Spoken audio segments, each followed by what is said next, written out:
Hey guys, welcome to episode 5 of Cope Stories, and I'm sitting today having a conversation with lovely Clare. Clare is an amazing teacher in our community here in Dubai, and we've just been sitting and having a conversation about how she found yoga, and I think we agree on the fact that a lot of people come to this practice because there is a need for something else in their lives, and just yoga and the transformation that it brings. So Claire is going to share with me her journey, and I think I always I live at home with my folks, and I come from a fear as well about not spending enough time with my parents, not getting enough quality time in with them, taking them for granted as they grow older, and just the inevitable, scenario of them leaving and me actually having to grow up, which I have to say I try and keep out of my mind. But I think that as yoga practitioners, and I know this has been said, and I've read this a few times as well, that the whole point of this yoga journey is to make you better and better prepared for that end shavasana. And I think that it's only in moments where we find ourselves in sort of a crisis. I wouldn't call it like a physical crisis, but maybe for some people physical, some people emotional, some people mental, that you actually understand, what you're actually made of, what your practice is actually teaching you, and how you're going to move forward. So without further ado, I'm gonna just hand it over to Claire to introduce herself and tell us a little bit about who she is, where she's been. Hey Claire. Hello, thank you for having me here to discuss. I've been in Dubai for 9 years, and I've always been a sports person, always been physically very active. And then unfortunately 5 years ago my mum got diagnosed with bowel cancer, and it was a bit of a shock to our family, to myself, and I'd always been pretty close to my mum. I think when she turned 50 we had a rough patch through our relationship and we weren't speaking for some time, and we slowly repaired that relationship. I think as women grow older our hormones change, our attitudes change, and that's sort of what happened to my mum. And we also believe this is when the cancer started to take effect on her body, but she didn't realize. So wind back 5 years ago, we had the devastating news that she got diagnosed with bowel cancer, and 6 weeks afterwards unfortunately she passed away. And this was a really hard time for me, and I think in the weeks following I felt like I was fine. I was putting everything to the back of my mind, thinking I'm okay. And it took for my sister, who's a doctor, who understood the whole medical side of what was going on with my mum while she was dying, and she understood everything. And she stood back after a couple of weeks and said, "Claire, you're not grieving properly. There are stages towards grief, and you're in the denial stage." And I said, no, I'm fine. This is me. I'm absolutely fine. There's no problem. And it wasn't till a few weeks later I came into yoga. I saw someone doing a headstand. It was something so simple. It was just a simple asana. I said, I want to do that.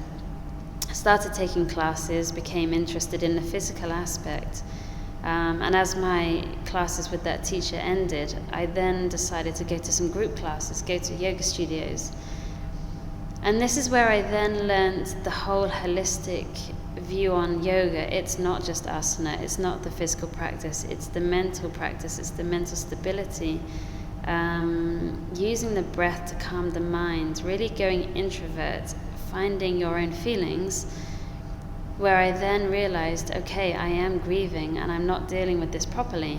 But what did that mean for you? Like, what did the fact that you were not grieving, obviously you're hiding, you're storing away feelings in your mind, in your body, but what was the realization for you? Like, what did grief look and feel like for you?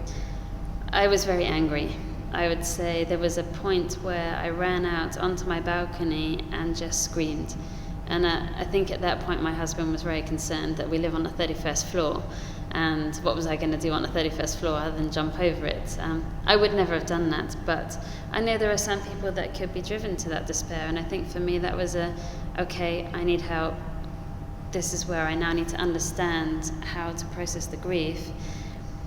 And I think with the physical practice at a yoga studio, I was then integrated with the meditation and with the pranayama. I really began to get rid of the unnecessary chatter in my mind and really think, okay, well, let's break this down. Everybody has a path in their life. Plans change. We don't always think, okay, we're going to live till we're 85 and fully health-free, with no issues. My mum was given a path, and she was very lucky that within those 54 years, she probably fulfilled as much life as most people do in 80 years. She had her own businesses, she, her own swimming teaching club, she went on so many courses, she really fulfilled herself. And she worked so hard so that my sister and I could go to university and really save money just for us to have a better life. And after my sister and I finished university, Mum and Dad really, they began to enjoy their lives. They had a good 15 years of really spending their own money on themselves. And I then began to feel really grateful for her life. And really understand, okay, well, I may not be here now till I'm 80, like my mum.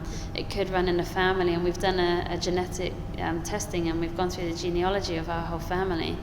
And the statistics that we get cancer are very high, unfortunately. A lot of family have had cancer. So my mentality and my decision from then on, after really taking some really good classes with really excellent teachers, really allowing me to find myself, have really calmed me down. I'm a different person now than I was before, and I think that's what life throws at us, challenges, how we deal with it and how we can then deal with those challenges and turn them into positives. Absolutely. And I think that's what my mum's done for me. Okay, she lived a short life, okay, it was tough at the beginning, but going through that grief properly and understanding my emotions and coming out the other side, I can now see that everything that she taught me as whilst I was growing up as a child, manners, just politeness, don't judge, she was instilling those already in me. And I want to just take all of those forward along with my yoga and really share that passion with people. And she didn't practice yoga or Not anything at all. like that? No, she was very physical in the sense of badminton, swimming. I used to do synchronized swimming from the age of 6 to 17, so it was really a swimming background. But no, she didn't practice that. Those were just her general beliefs. You said that your mum was afraid of dying. Yeah. What was she afraid of? Was she afraid of the unknown, or was she afraid of losing you, or was she afraid of... I think a bit of both. I think if I read into the letters that she left us behind,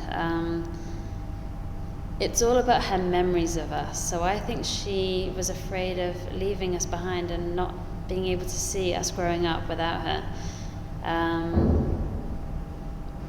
But equally, I think she also had the unknown. I do remember when her father died, my mum going through grief and seeing a counsellor to get her through that. So I think that she didn't deal with grief herself very well. And she became very introverted. She wasn't a lady of emotion. She wouldn't say, I love you. She would show us with actions. She would buy us things. She would never speak the words, I love you, Claire.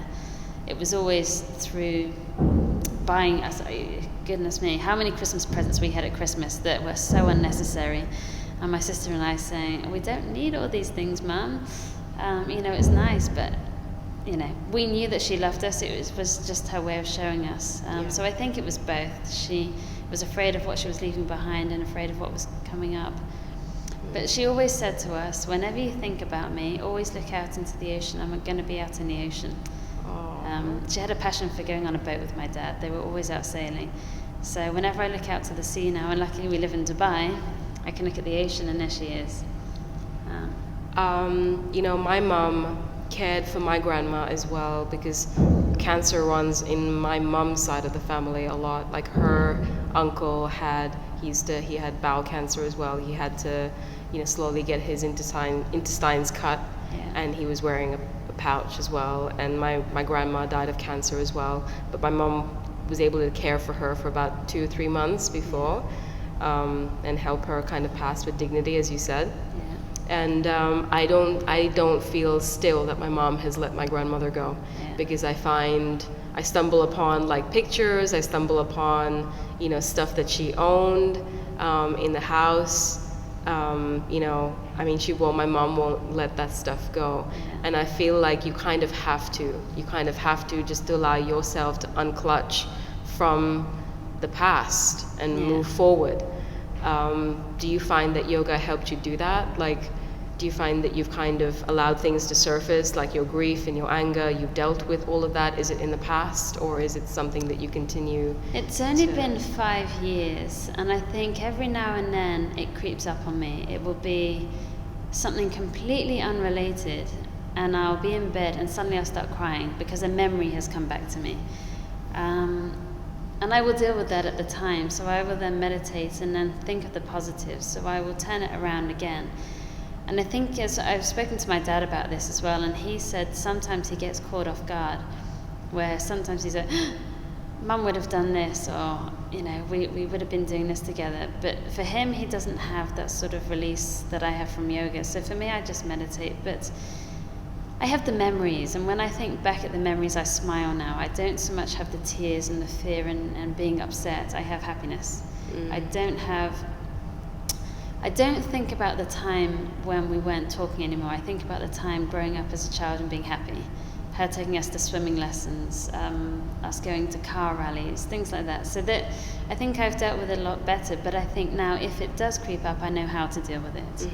And I think that's moving forward for anyone who goes through any trauma, any grief. I think it's just finding your mechanism on how to detach and move forward and make a positive from that, because at the end of the day, we're all going to die, unfortunately. Or fortunately, if we think about it the other way, maybe there is another life that we're going to. So that's how you can turn it around. It's just... So apart from your physical practice, you said you meditate. Are there any specific kinds of meditation that you do, or any other coping mechanisms that you can share with our listeners, just to kind of help people through if people are going through something at the moment? I like just pure silence. For me, I like to really see if I can get rid of all the chatter from my mind. So I like to sit in a room, in a dark room, just me, no sounds. And if there are any distractions, just focus on getting rid of those distractions for me. I like to really clear the mind and feel light in the mind. If anyone's going through that, it's quite good, and that is very difficult to do that as a meditation. I was going to say, because that for me was part of why I got further into my addiction.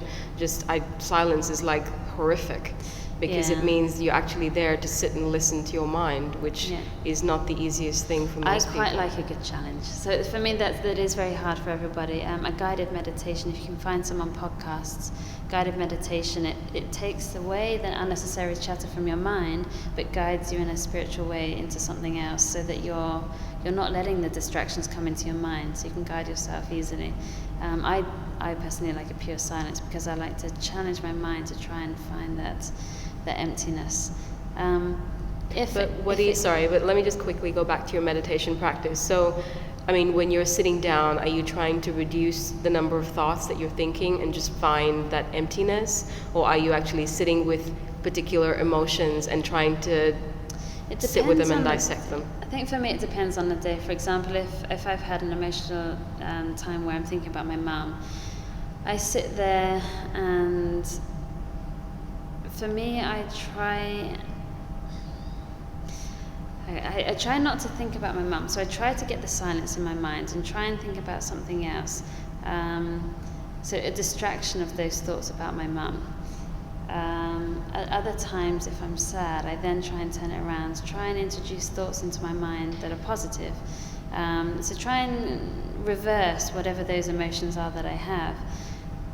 Going into a deep silence is very hard. It's got to be a time where I really have, my daughter's not around, my husband's not around, I'm in a room full of silence. and it can just be that. But if I've got a specific emotion I'm working through, I try and find the opposite of that emotion to try and turn it around. It's a hard practice. Meditation, I think, takes time and practice, and I think if people are just starting into it, try and find a guided practice, just to try and find that settling of the mind. Yeah, because I've been practicing yoga for, almost like 6.5, 7 years. Yeah. And I've just now, in the past 6 months, made it a practice because I really enjoy the silence. I find that it grounds me, and I can reprioritize and get out of my mind, and just find that separation. It helps me separate from the drama. And the more I meditate, the more I realize how useful as a practice it is. But when I was going through my addiction phase, like, it was the last thing that I could possibly sit and do. Like, it was horrific because all I didn't want to do was think about the things I was thinking about. Because it was all negative, it was all bad. It was telling myself how bad I was, how wrong I was, how awful I was as a daughter, as a family member. And those were not thoughts I wanted to think. So it was like, no, just anything to get out of this space. I don't want to be with my mind. But I think you said you kind of found meditation quite quickly. Yeah. It's, for me, that was really a key, I think, in turning around. I was doing the physical practice and realized that wasn't enough. I needed something else. Just a pure shavasana. I like to do a guided shavasana in my own teaching. I go to classes where we have a pure silence. Now, I know that some people in a pure silent shavasana struggle to just remain silence and still. It's very hard. Even 5 minutes is hard for most people to do a shavasana really. No, but still. I do that too, and I watch people, and I know, like, I notice people not just coughing or whatever. That stuff comes up involuntarily, but they fidget, they twiddle, and I think for them to actually observe shavasana for even longer is necessary.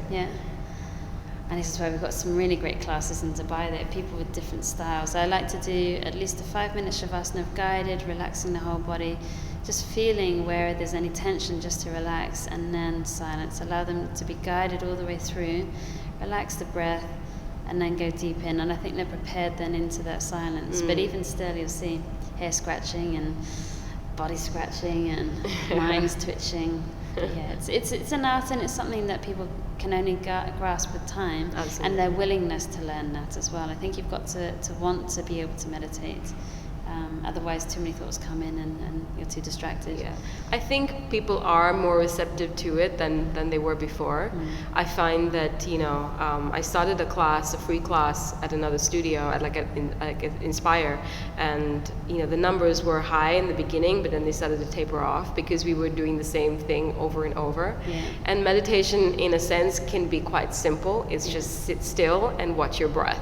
Right? If there are no frills to it.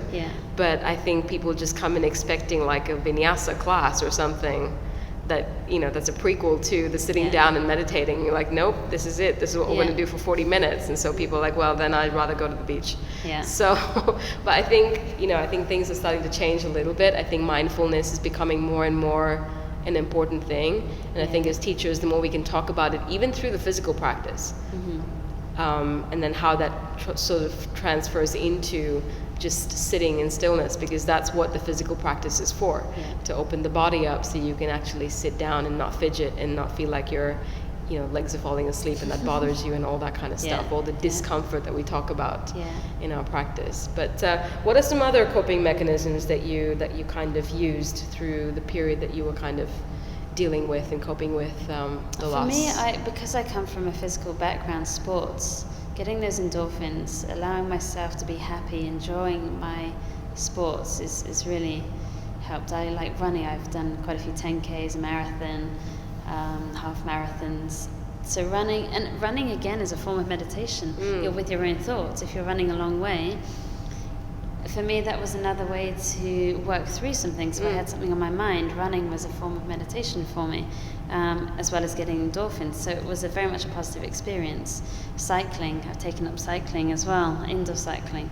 I used to come away from that class just with a huge buzz and smiling on my face, and that was since my mum passed away. And that's really helped me.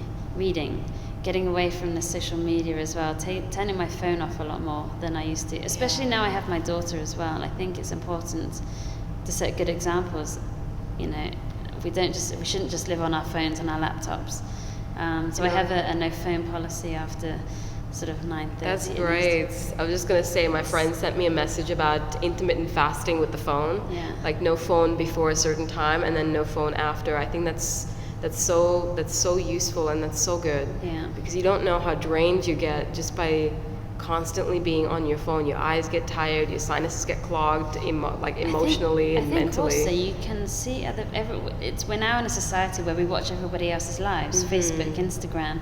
You can absorb yourself too much into other people's lives, which is unnecessary, when we should spend more time focusing on our own lives. How can we improve and enhance our own lives and our families than worrying about what other people are doing and judging other people? That's the other thing in yoga. It's very hard to not judge people. We judge ourselves enough. Are we too fat? Are we too thin? Are we doing this posture correctly? Yeah. Let it go. And this is why I also say to my husband, don't judge, just let it go. Is it going to kill you? No. Is it, does it bother you? Is it impacting you in any way? No, let it go. And I would say that has been one of the biggest teachings I've had since my mum died. I've learned so much more now to not judge as much. It's very hard, but I try not to judge other people and myself. Well, why do you say that was after your mum passed? Why would you say that kind of? Because I came into yoga, and I think that's one of the main teachings as well, learning not to judge. But do you think you were judging your mum for the relationship that you had with her? Yeah. When we fell out, I judged her for not being there for her, having a go at me, for everything. I think we judged each other. I think it was a huge thing, and it's a natural thing that we've allowed to come into our society, that we do judge people, and the more that we're on social media, the more we judge people. And I would say that that's been my biggest learning curve, learning not to judge. But equally, my whole personality has changed. I'm a lot calmer. I was always running around on caffeine, 10 cups a day, blah, blah, blah, blah. And now I very much analyze methodically, and things don't stress me as much as they used to now. Things that would really bother me before don't. Maybe it's maturity, maybe it's age as well. I'm 37 next year, so I think it's a mixture of everything, but definitely my personality has changed since my mum died. It was one of those things, life-changing experiences that was sad, but has turned into a positive. I watch myself too, it's weird.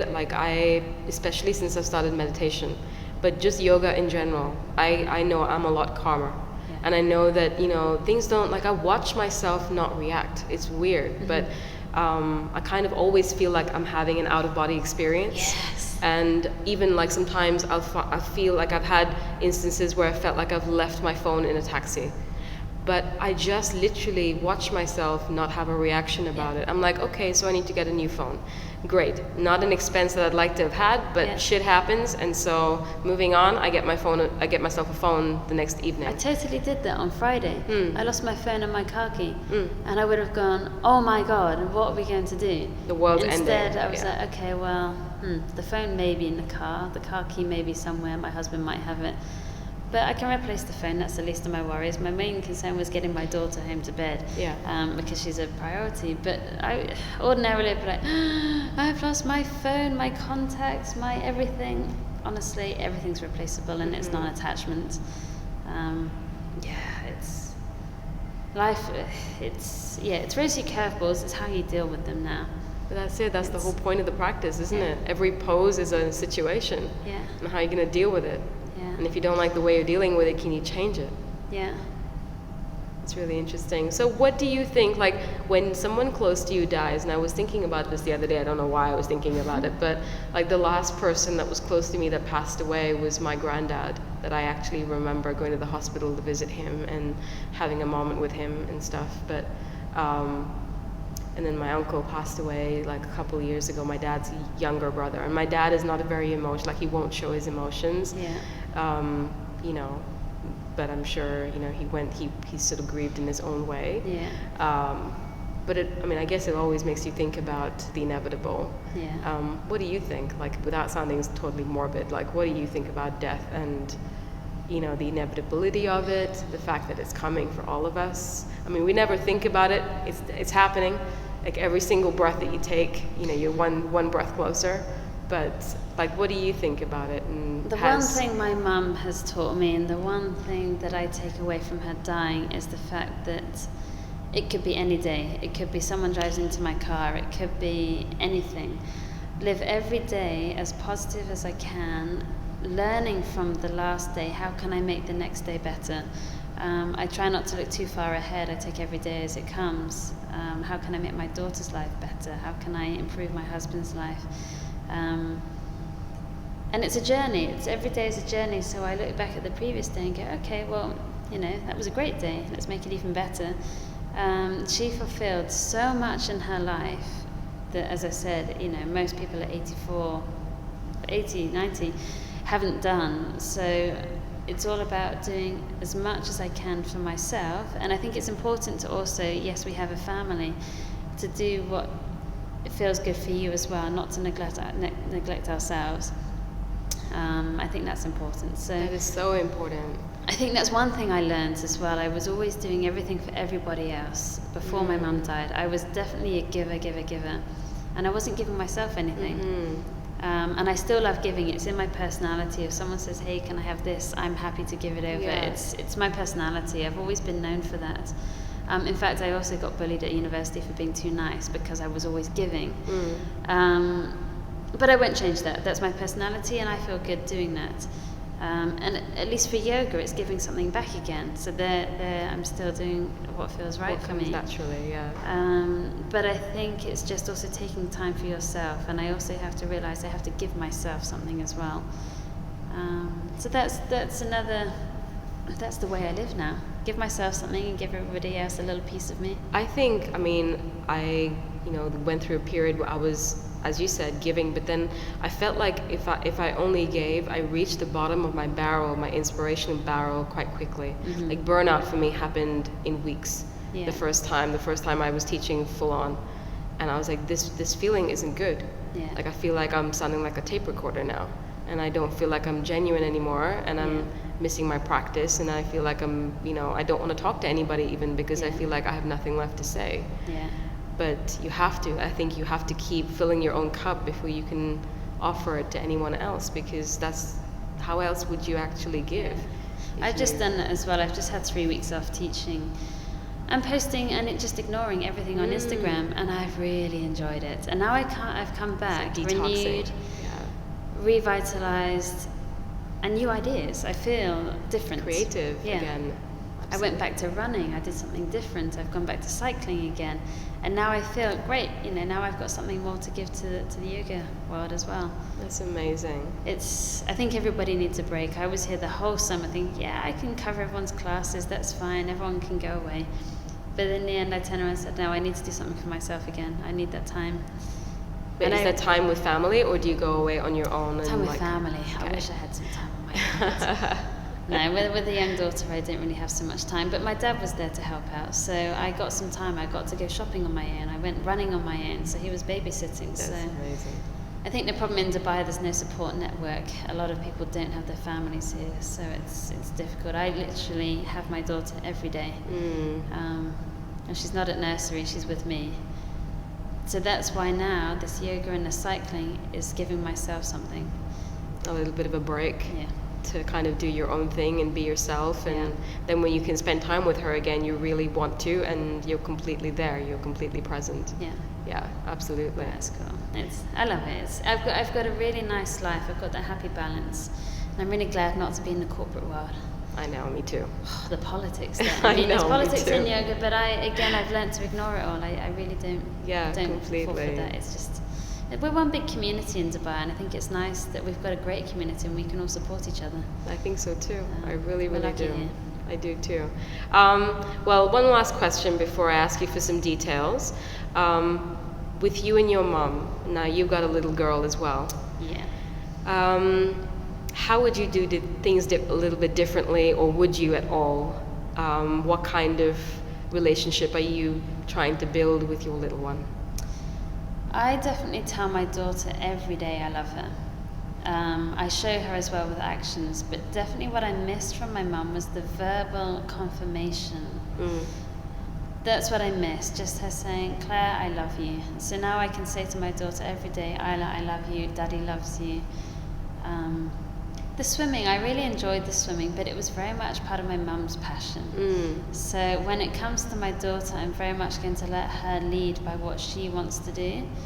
And kind of support that. Yeah. I mean, if she wants to be a firefighter, then great, go ahead and do it. Of course, I'll be worried, but if that's something that is her passion, I think we all have to follow what we're passionate about. If there's something that she's good at, I will encourage her. If she turns around and said, no, Mum, I don't want to do this anymore, then okay, let's find a different passion. I think that's what it's about. Very much when I was growing up, it was school, A-levels, university, go to London, get a job. These days, it's experiences, I think. If she wants to travel the world and find different experiences and end up in Bali, then great. I think it's very much allowing her to use her own creativity and her own mind to discover the world. It's a small place these days. And I think that's what I would take. I loved my life with my parents. It was great. They taught me so much. Definitely discipline as well. I would take forward from my mum. Definitely manners, discipline, being respectful. Those were key things, I think, growing up in the 80s and 90s that I will, install in my daughter, but allow her that freedom as well to discover her own mind and her own passions. That's amazing. Yeah. That's really amazing. I don't think, I think our parents did the best they could. I mean, even my parents, I look back and I'm like, I wish you had pushed me to be a sports person before I decided I wanted to go down a graphic design route, because I was unhappy from the get-go, and I wouldn't allow myself to do anything different, because I was like, well, this is the way I went to school to learn how to make money. How am I going to make money doing anything else? I don't even know. But they did the best that they could, and they still continue to support whatever it is that I want to do. Like a decade into my career, I was like, nope, not doing this anymore. I'm going to completely switch gears and go off in a different direction. So they're still supportive, and they do the best they can, and I guess I appreciate that too. It's funny, both my sister and I came from, she's very much the studious, she's a doctor now, so she's really gone down that studying route. And it was sort of believed I had to do a similar route. I studied French, German, Dutch and Spanish at university. And it was something that I liked. I never found anything I was truly passionate about. I never had, I really have to learn French and German, I really love it. I went to London, had no idea what I wanted to do with my degree. What do you do other than translating, interpreting? And I really wasn't as good as, bilingualists who were brought up bilingual. And I just fell into real estate, and it was a job, it was okay, I made money from it, but nothing was fulfilling me. So then I came into yoga, and I had that light bulb moment. I really enjoy this. This is a passion for me. This is what I want to do. And I think that's the first time I felt that growing up. This is where I'm supposed to be. I don't think, I don't claim to be super excellent, super flexible, but it's not about that. It's about incorporating every part of it. And I'm a student still, and I think we all as yoga teachers understand and acknowledge we are all learning, even till we die. Absolutely, that's part of the joy of it. And I think our life experiences can help with our practice to then help others and share that. It's not just come to a class, sit down, do a couple of arms, do an asana practice, shavasana, let's go. I think it's incorporating those life experiences into yoga all day, every day. I agree. Like somebody the other day came up to me and said, you used to teach a lot more handstands in class. And I guess my practice has changed, it's slowed down a lot as well, because I feel like I need people to understand why they're practicing mostly. And I said yes, because even for me, like the bigger picture of why you're practicing, why you're making the time to do this, is more important than actually being able to do funky things. In my own practice, I work on stuff always, but it's just my practice has changed, my teaching has changed as well a lot. It's gone from like being this cardio, like let's burn calories, to like let's actually slow down. And I feel like I heard someone say that the other day, it's like slow is the new cool. Like it's just this, how slow can you go, like how slowly can you move, and let that be the lesson that you take away. And that's my favorite style of yoga actually. I teach hatha and hatha strength, so I build it up, but I like to do the 7 to 9 breaths, slowing everything down, really feeling what you're supposed to feel. I like vinyasa for the cardio workout that it gets, but sometimes I like people to really get their mind, feel that tension, feel the release, look inside themselves and really get that. And that's why I enjoy teaching Hatha. Well, I can't wait to come to some of your classes. Yes, Will you just come. tell us where you're teaching at the moment? So at the moment I'm teaching in Yoga Ashram on a Wednesday at 9 o'clock. So that's Hatha Strength. It's a bit like power yoga, but I guess I take again a little bit more time with the breath. You will be doing lots of warriors, lots of strengthening. I like to break things down. So if you're doing a chaturanga, do it on the knees, really slowly tricep dip. The slower the movement, the stronger you'll get, in my opinion. And then now teaching also at the new Kintsugi studio in Business Bay. I'll be teaching there various different Hatha style, Hatha heel, so more of a gentle, slow, restorative Hatha class.